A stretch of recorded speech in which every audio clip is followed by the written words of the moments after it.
Perkenalkan, saya atas nama Sri Wahyuni, NIM 2102059501090, kelas BPI jurusan Teknik Informatika dan Komputer.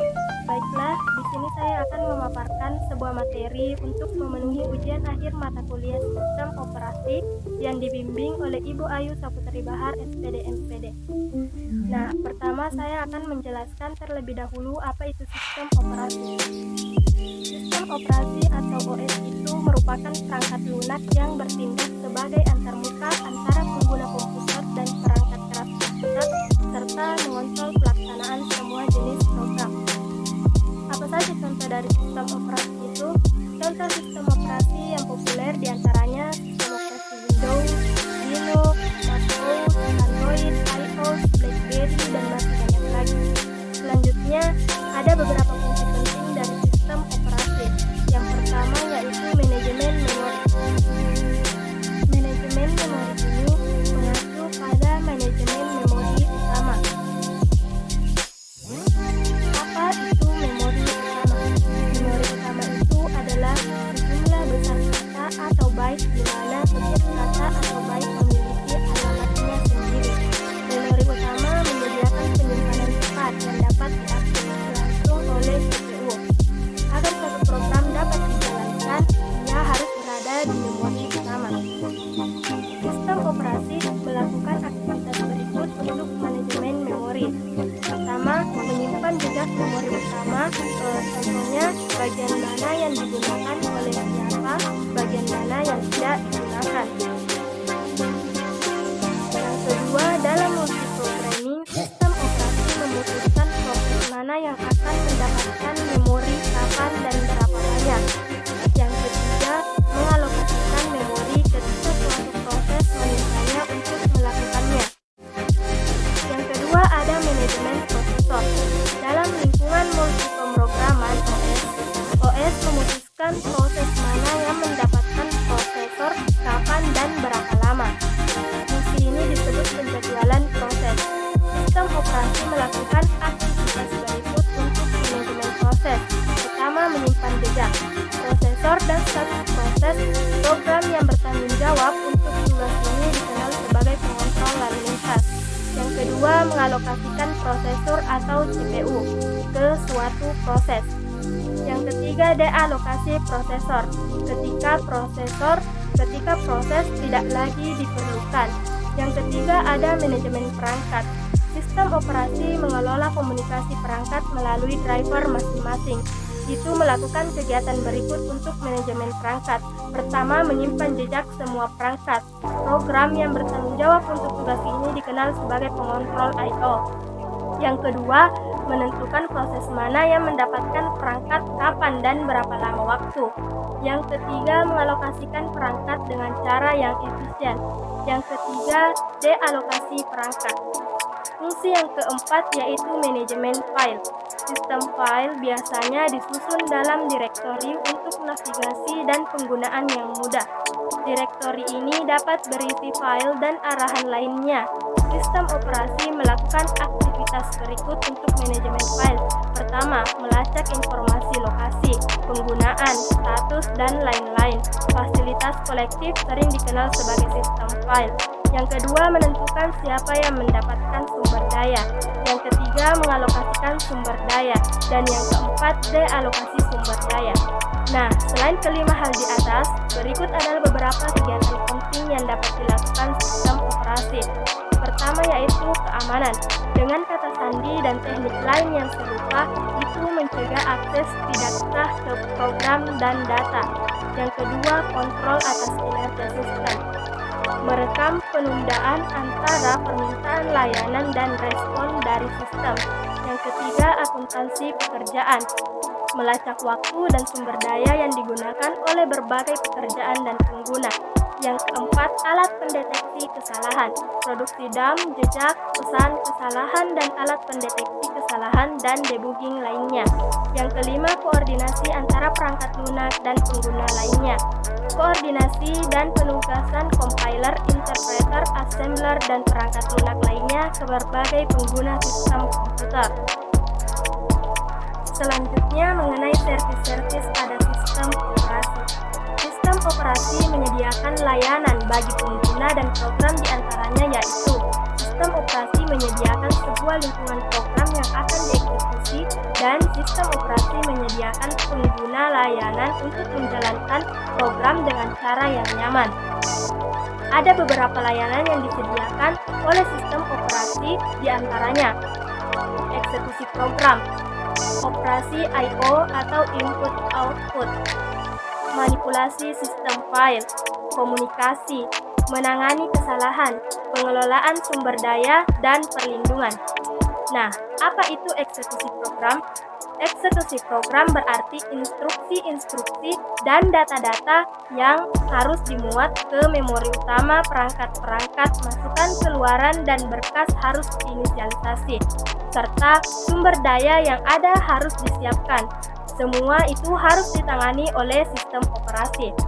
Sistem operasi menangani berbagai jenis aktivitas dari program pengguna hingga program sistem seperti spoiler printer, server nama, server file, dan masih banyak lagi. Masing-masing kegiatan ini diringkas sebagai suatu proses. Suatu proses mencakup konteks eksekusi yang lengkap seperti kode untuk dieksekusi, data untuk dimanipulasi, register, dan sumber daya OS yang digunakan.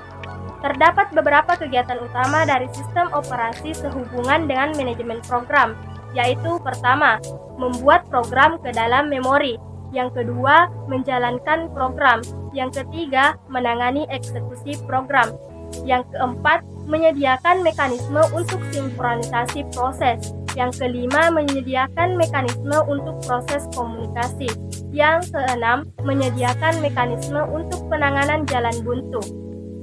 Selanjutnya yaitu operasi I/O atau input-output. Sebuah subsistem I/O itu terdiri dari perangkat I/O dan driver perangkat lunak yang sesuai. Driver menyembunyikan kekhasan perangkat keras tertentu dari pengguna. Sistem operasi mengelola komunikasi antara pengguna dan driver perangkat. Pertama, operasi I/O berarti operasi membaca atau menulis dengan file apapun atau perangkat I/O tertentu. Yang kedua, sistem operasi menyediakan akses ke perangkat I/O yang diperlukan bila diperlukan. Yang terakhir yaitu manipulasi sistem file. Sistem file biasanya disusun dalam direktori untuk navigasi dan penggunaan yang mudah. Direktori ini dapat berisi file dan arahan lainnya. Beberapa kegiatan utama dari sistem operasi yang sehubungan dengan manajemen file yaitu pertama, program perlu membaca file atau menulis file. Yang kedua, sistem operasi memberikan izin kepada program untuk operasi pada file. Yang ketiga, izin bervariasi dari baca saja, baca tulis, ditolak, dan sebagainya. Dan yang keempat, sistem operasi menyediakan antarmuka bagi pengguna untuk membuat atau menghapus file. Pemaparan materi selanjutnya yaitu proses-proses pada sistem operasi. Suatu proses didefinisikan sebagai entitas yang mewakili unit kerja dasar yang akan diimplementasikan dalam sistem. Singkatnya, kami menulis program komputer kami dalam file teks, dan ketika kami menjalankan program ini, itu menjadi proses yang melakukan semua tugas yang disebutkan dalam program. Ketika suatu program dimuat ke dalam memori dan itu menjadi suatu proses, itu dapat dibagi menjadi 4 bagian, yaitu stack, heap, data, dan text. Apa itu stack? Stack merupakan proses berisi data sementara seperti parameter metode atau fungsi, alamat pengirim, dan variabel lokal. Yang kedua ada heap.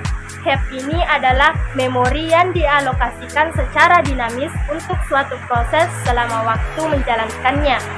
Yang ketiga yaitu text. Text termasuk aktivitas saat ini yang diwakili oleh nilai program counter dan isi register prosesor. Dan yang terakhir yaitu data. Bagian data berisi variabel global dan statis. Gambar berikut menunjukkan tata letak proses yang disederhanakan di dalam memori utama. Selanjutnya mengenai siklus hidup proses. Ketika suatu proses dijalankan, ia melewati berbagai kondisi. Siklus hidup proses diantaranya 1. Start. Start ini adalah kondisi awal saat proses pertama kali dimulai atau dibuat. Yang kedua, ready. Proses sedang menunggu untuk ditugaskan ke prosesor.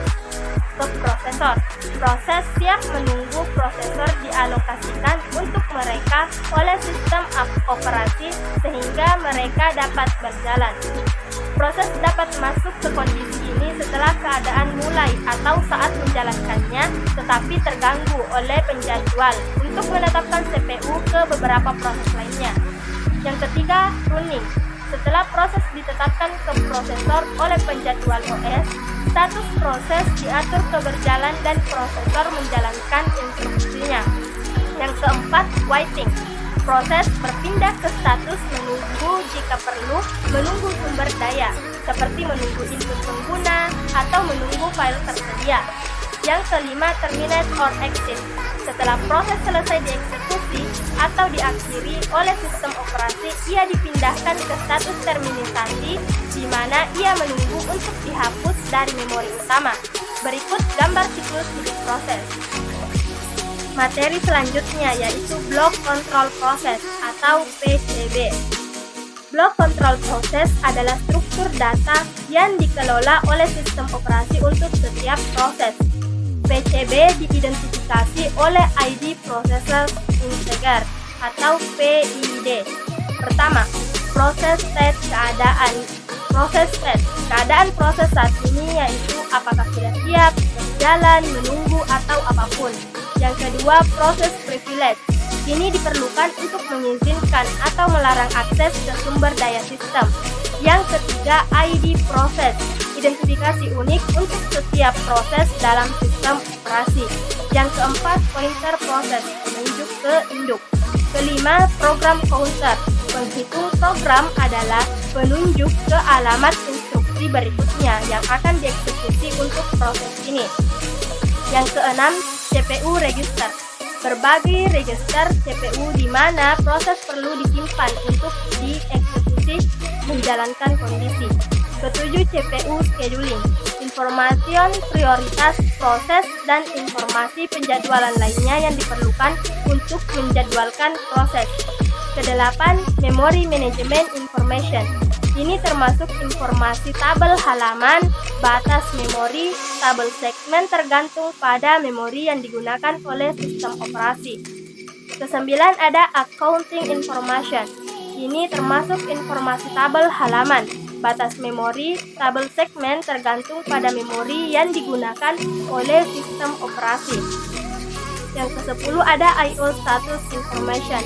Ini termasuk daftar perangkat I/O yang dialokasikan untuk proses tersebut. Selanjutnya ada penjadwalan proses. Penjadwalan proses adalah aktivitas manajer proses yang menangani penghapusan proses yang berjalan dari CPU dan pemilihan proses lain berdasarkan strategi tertentu. Penjadwalan proses adalah bagian penting dari sistem operasi multiprogramming. Sistem operasi semacam itu memungkinkan lebih dari satu proses untuk dimuat ke dalam memori yang dapat dieksekusi pada suatu waktu, dan proses yang dimuat berbagai CPU menggunakan penggandaan waktu. Materi selanjutnya yaitu file. File adalah kumpulan bernama informasi terkait yang direkam pada penyimpanan sekunder seperti disk magnetik, pita magnetik, dan disk optik.